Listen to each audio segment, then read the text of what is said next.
Yeah, wrapping up last game, I was excited about the win. I was frustrated with our mental capacity to make plays and make the right plays, but I did think we competed, and I think that's a great place for us to start right now. We'll continue to emphasize competing, but then just being smarter on the court, and I think if we can do that, we'll put more complete games together. Playing at Troy, we'll need a complete game. They're a good team that they've already won at South Florida. They've won some games. They have a freshman big, average 24 points a game. Wesley Person's a fantastic player and a fantastic shooter, and they have the ingredients of a good team. So we're well aware we'll have to play a complete game to be able to have some success down there, but we're excited for the challenge. Did you guys recruit Person? We did, to a certain extent, and every recruitment's a little bit different, but we do know Wesley and the family, and think the world of him as a player.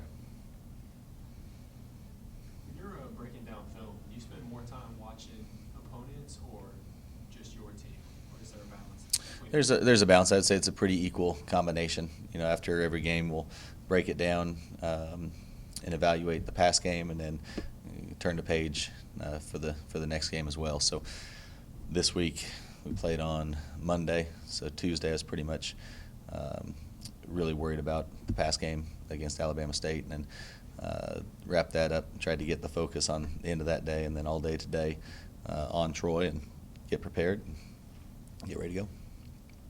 So Ha-Ha's putting up some good enough defensive numbers. His shot doesn't look to be falling right now. What's going on with him right now offensively? Do you think he's going to snap out of it?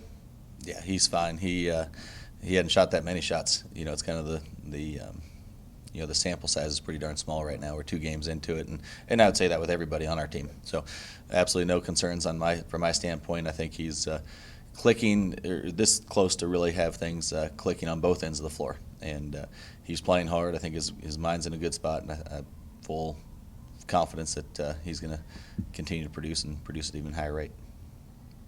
2 games in the season, both very close games. How do you evaluate your team right now, 2 games in early in the season? We have a long way to go. But having said that, I love the pieces we have. I like the mindset of the team. I like the fact that we're playing hard, and I think we do have a foundation to be able to improve, and there's a lot of room for improvement. But I'm confident we'll be able to get there and continue to head in the right direction. In your mind, is it easier, I guess, does it help you evaluate when you're dealing with tough games, when you're dealing with crunch time minutes down the stretch? It is. There's tons to evaluate. I'd love to show the team the entire game because there's plenty to learn from that game, but at the same time we can't just focus on the past. We have to be able to look forward as well, but we'll evaluate especially end of game type situations and learn from those kind of things when the stakes are the highest.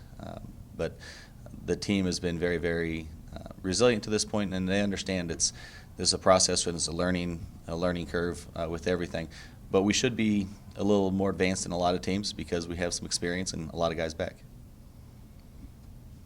I guess when you watch Troy on film, what does Bernardo guy do so well to get him to where he's scoring so many points? Yeah, he can play inside and out. He's it's going to be a little bit of a feel of Alabama State of the ability to put the ball on the ground, and drive it to the basket. So our bigs are going to have to slide their feet, play without fouling, challenge shots at the rim. But he is very obviously has a knack for getting to the rim.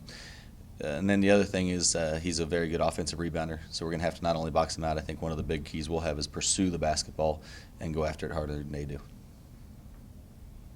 How do you feel like with the rule changes this year, how do you feel like your team has adjusted to that so far? I think we've adjusted pretty well. All the little things of the players have to call timeouts. There's only so much you can do in practice, and have to figure that part out in the game. But I think we've done fine with that. The hand checking and the freedom of movement, I think, is a positive step. I think we've adjusted pretty well. The shot clock, I don't think, has been much of a factor so far. So I think they're positive steps, but nothing of significance that I think has truly impacted the game. You did it all last season, but I guess how much does the coming off the bench rule really fit Copley?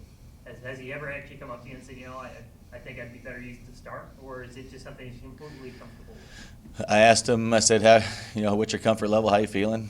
And I said, is there any, do you want to start? And he said, I'm great, Coach. I said, I don't care if I'm the last guy on the bench, as long as I'm getting in the game and have a chance to be productive and help the team win. And it was great because it wasn't it really wasn't lip service like, hey, it's the coach talking to me. It was he really wants to see the team do well. He does think that he has an important role on the team, which he does.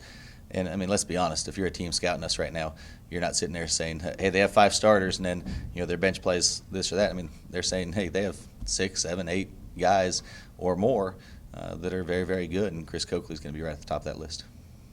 Along those same lines, that seems to be a theme with a lot of the guys on this team is just very bought in, unselfish, accepting their role.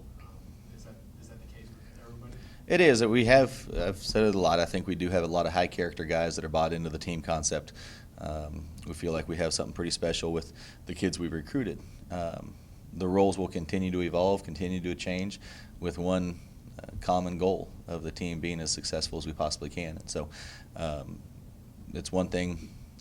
I like to think in some ways I'm a player's coach, but there's going to be one thing that I don't give in at all on, and that's going to be that everything we do is for the good of the team and team success.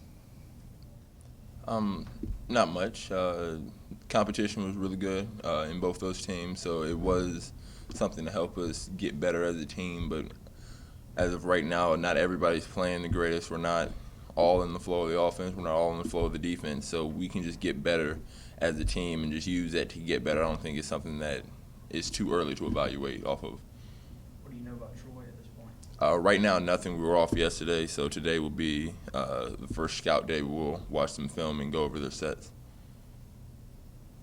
I guess, does it help you evaluate this team? Does it help this team, I guess, come together when you are in close games? Definitely. It helps us get a little more battle tested. We were here last year, and we went through some tough games and some big games last year that helped. And every game that you can squeak by or every tough game that you can pull out is something, and even the ones you don't pull out are things that you can always learn from and get better from. So to answer the question, I think, yes, it does help get this team more prepared for where we want to get to. How did the changes, like the shorter shot clock and I guess the timeout rule, ask Coach Hass, as players, how does that affect you guys? Or do they Shot clock, not so much. We try to get a shot up early if we can anyways, and if not, run our offense and get the first open look. But as far as the timeouts, that can get kind of tricky as when we should call it, when we can't. Coach Hass just can't call it on the sideline. So just it makes you have to be more aware of what Coach Hass wants and when he wants a timeout in his voice. So if you're getting trapped, kind of have to gut feel it. Yeah, Maybe and somebody else has got to call it. always know how many you have and keep that in the back of your mind. This might be a reach, but do players kind of notice that, like, you get road tested, but the road trip isn't very far? I mean, is that something, the first 4 games, 2 of them are here, but 2 of them are also in the state, so it's not a trip to Illinois or something like that. Is that something that you guys like earlier in the season? We like traveling. Coach keeps everything consistent no matter when we travel or how many days it is. So we just get back into the same rhythm we had last year when we traveled. Just keep it consistent, and it kind of, I guess, helps to get you familiar with it and ready for when you are going to have those long road trips, especially when conference starts. But you don't actually have to deal with the long road trip. Yeah. I mean, traveling is not too bad. We either sleep on the bus or the plane, so it's not like we have to drive. What do you do all day when you get to Troy tonight and you don't play tomorrow until 7? We'll do study hall, watch film again.